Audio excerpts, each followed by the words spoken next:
Baju kebaya, kain bercorak. Cantik memikat si gadis desa. Rukun negara, 5 tertegak. Penyatu rakyat berbilang bangsa. Bait-bait puisi yang telah saya sampaikan tadi menjadi pembuka tirai pidato saya pada hari ini. Sebelum saya mulakan untaian bicara, izinkan saya mengucapkan selamat pagi dan salam sejahtera kepada Tuan Pengerusi Majlis, barisan hakim yang arif lagi bijaksana serta hadirin sekalian. Berdirinya saya di sini pada hari ini adalah untuk menyampaikan sebuah pidato yang bertajuk Kesopanan dan Kesusilaan, teras pelengkap rukun negara yang kelima. Sebelum generasi kini semakin lupa, elok kita mengingatkan kembali sejarah kepada rukun negara ini.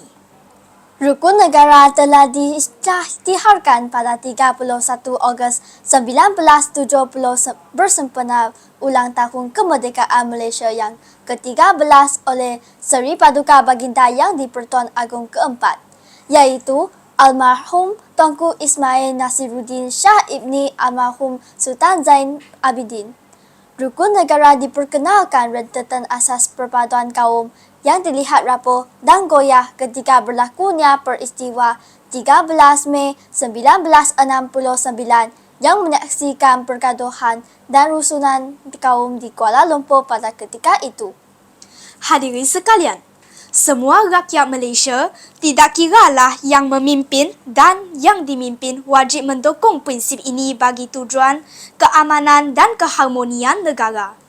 Lebih-lebih lagi, para pemimpin, mereka seharusnya menunjukkan contoh teladan yang baik dalam bertutur kata dan berperilaku. Mereka hendaklah berhati-hati dalam mengeluarkan perkataan secara lisan maupun tulisan supaya tidak mengganggu sentimen dan perasaan mana-mana kaum di Malaysia. Adalah sesuatu yang berbahaya bagi negara untuk membiarkan pemimpin atau sesiapa sahaja saling mencela. Kebencian dan api permusuhan yang boleh mencetuskan ketegangan dalam masyarakat. Oleh sebab itu, prinsip kesopanan dan kesusilaan hendaklah diutamakan dan wajib dipertahankan. Sidang Parlimen juga diharapkan tidak menimbulkan sesuatu yang bertentangan dengan prinsip kesopanan dan kesusilaan ini. Tambahan pula, pemimpin bukan sahaja dipilih kerana pencapaian dan pengalaman, tetapi kerana kepribadian mereka. Pemimpin yang berperilaku sopan dan bertata susila mampu bertindak mengikut situasi dan berupaya mengawal diri daripada mengeluarkan kata-kata yang tidak sopan. Hadirin yang saya kasihi, perilaku pemimpin juga memberi gambaran bagi imej sebuah negara. Masyarakat luar akan melihat pemimpin sebagai wakil rakyat dan memandang tinggi pemimpin negara dalam menunjukkan nama baik negara di persada dunia. Prinsip kelima bermakna bahawa rakyat Malaysia harus bertolak ansur, bertimbang rasa dan perkelakuan baik. Amalan prinsip kesopanan dan kesusilaan ini boleh membawa kepada perhubungan yang harmoni dalam masyarakat kita. Rakyat yang bersopan santun dan bertata susila dapat membentuk masyarakat yang bersatu padu.